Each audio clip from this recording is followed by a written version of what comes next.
Good afternoon, everyone. My name is Dr. Miller, and the SCP we're going to be looking at today is SCP-1715. Object Class: Euclid. Special Containment Procedures. Foundation-operated web analysis bot Gamma-84 Anti-Ben is to be kept in constant operation and checked for defects twice a week by a Level 2 staff member. When functional, the bot will search a wide range of online message boards for posts created by individuals previously declared deceased. If a manifestation of SCP-1715 on a website is confirmed, the bot will initiate a distributed denial-of-service attack against the site until Foundation personnel are able to either permanently remove the site from operation or convince the site's administrators that SCP-1715 is a person of malicious intent. A list of convincing cover stories for the latter procedure can be found in Document 1715-63. Description: SCP-1715 is an anomalous entity that sporadically joins and integrates itself into small online communities such as message boards and wiki databases. SCP-1715 uses a different name on each website it joins. However, every recorded username chosen by the entity has either included the word or been thematically linked to. All efforts to trace SCP-1715's source have failed. It is currently unknown whether SCP-1715 is a corporeal entity accessing the internet from a physical location or an incorporeal phenomenon that exists only on the internet itself. SCP-1715 describes itself differently from manifestation to manifestation, but always claims to be between 15 and 30 years of age. SCP-1715 typically targets small but growing web communities that are centered around video games, television programs, musical groups, and similar interests. SCP-1715 primarily targets English-speaking communities, although manifestation on non-English websites have also been documented. SCP-1715 has proven capable of manifesting on as many as 9 websites at once. It is currently unknown if this is the extent of its limitations or merely the highest number of cases observed by the Foundation. For the most part, SCP-1715 uses proper grammar, spelling, punctuation, and spelling, with only occasional errors, and displays a high level of knowledge surrounding the topic of the website it is participating in. Other members of the online communities frequented by SCP-1715 generally consider it to be affable, polite, enthusiastic, and helpful. Because of its attractive personality and active level of participation, SCP-1715 will often become a highly respected user on websites within a relatively short amount of time. On a number of occasions, SCP-1715 has been promoted to positions of authority by site administrators. SCP-1715 begins to show anomalous properties once it has established itself as a presence on an online community, usually within 8 weeks of its initial join date. At that time, SCP-1715 will send a number of private messages to other site members, beginning with other popular users. These messages generally begin with a declaration of friendship, followed by fabricated details regarding SCP-1715's personal life, and end with a request for the recipient's personal information. If the user ignores the message or responds without providing any factual personal details, no anomalous effects will take place. If the user provides SCP-1715 with factual personal information, the user and their account will become instances of SCP-1715-1 and SCP-1715-2, respectively.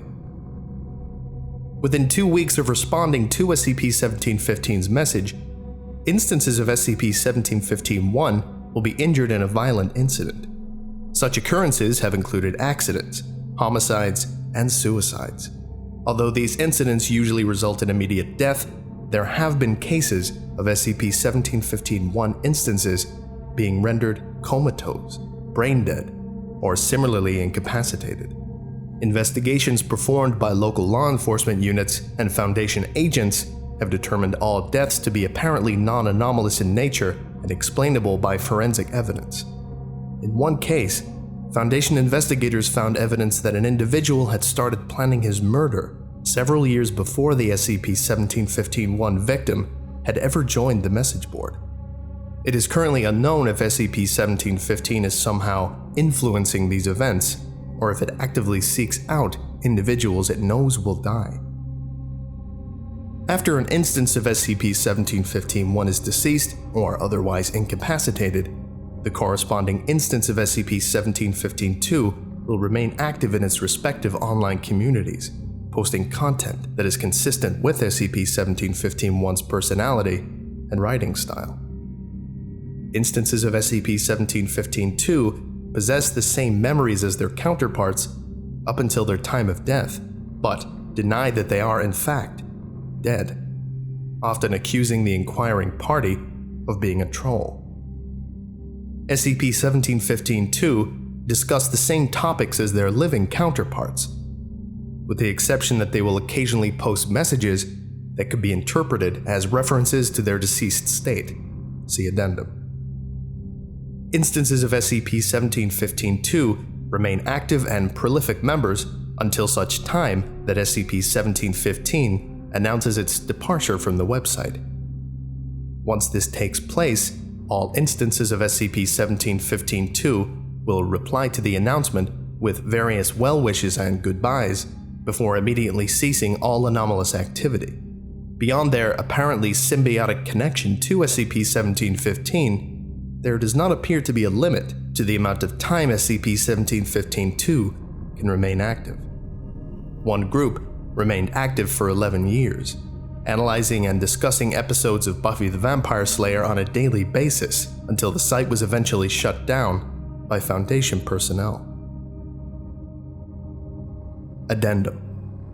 The following are examples of posts by SCP-1715-2 that could be interpreted as referencing their deceased state. SCP-1715-2-45. User: Tungsten. Real name: Daniel. Age: 16. Cause of death: fall from a balcony.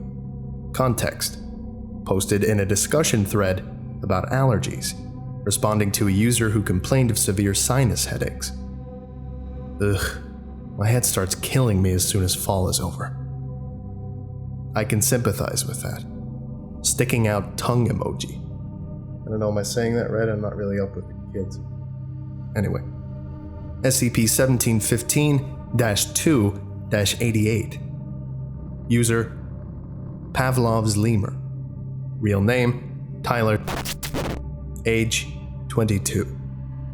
Cause of death: blood loss. Context: users were speculating the outcome of the series finale of the television drama Lost. After a user criticized one of Tyler's theories, a third user then came to Tyler's defense. No, it's cool. I just need to think outside the box. Except I can't really do anything outside the box. I'm kinda stuck, actually. Except I'm not. Sorry, I started rambling again. Anyway, don't worry, dude. It was a bad idea. I'm not cut up about it or anything, except... Never mind. Forget it. I'll be cool with anything as long as Jack makes it out okay somehow. SCP-1715-2-109. User: XXX Lion Tears XXX. Real name: Rebecca. Age: 14. Cause of death: decapitation. Context: posted in a discussion thread where users were encouraged to post pictures of what their faces look like. I don't really think that's possible for me. LOL. Communication log. Under the username Carmichael, Agent Malager engaged SCP-1715 in conversation on July 29th, 2012 via an internet relay chat application. SCP-1715 had recently become a moderator on .net, an online discussion board for fans of the Final Fantasy video game series, and was serving as an operator for the site's official chat room at the time Agent Malager made contact. Because this is a text log, I'm gonna get someone from the class to participate. So, Jimmy, why don't you help me? Huh? Okay. In this case, I will be reading Stephen Foster, the pseudonym of the SCP-1715 instance. Jimmy will be playing Carmichael. Carmichael? Yeah. Alright, cool. Go ahead. Hello. Hey there. Need something? ASL? 18. Male. Michigan. What's your real name? Brian Parker. Why do you ask? Just curious. Okay then. Because when we chatted back on the Maple storyboard, you called yourself Cameron Thomas. It's you guys again. You know, cyberstalking is illegal, right? Why are you killing people? Whoa there. I haven't touched anybody. I'm just a lonely guy who likes to talk about Final Fantasy and occasionally Maple Story. Is that so wrong? Smiley face. What are you doing to them? You mean my friends? I didn't hurt them or anything. Real life just kept getting in the way for them. They were always saying they wished they could spend more time online. Who are you really? Dude, stop. It's against the site rules to harass people for their personal information. Of course I'm not going to tell you who I really am. After all, you could be anyone. Sticking out tongue emoji. Thank you, Jimmy. Get back to your seat. No problem. Following Agent Malager's conversation, SCP-1715 created a forum post announcing its departure from the website. The thread received 39 responses, no fewer than 26 of which are believed to have been written by deceased individuals. And that about does it today. Thank you all for listening, if indeed you still are. I'm looking at you, Jimmy, and you are all dismissed. Goodbye.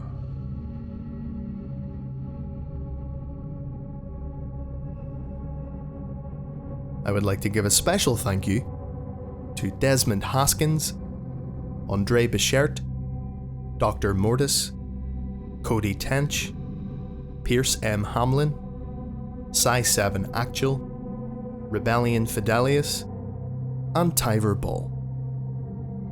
If you would like a personalized thank you at the end of each of my videos, and some other cool stuff as well, visit patreon.com/TheVolgun. Thank you.